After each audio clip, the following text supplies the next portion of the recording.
We as Dyako Educational Compound care a lot about the fall season.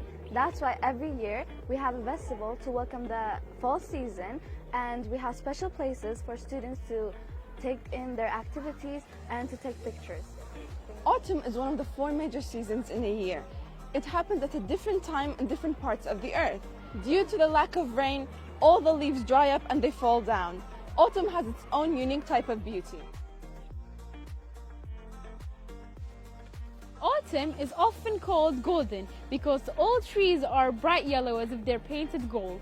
It's very beautiful, especially in the woods. Other small animals start storing food because they don't come out from their holes in the winter. Other kinds of animals start looking for warmer places to hibernate in the winter.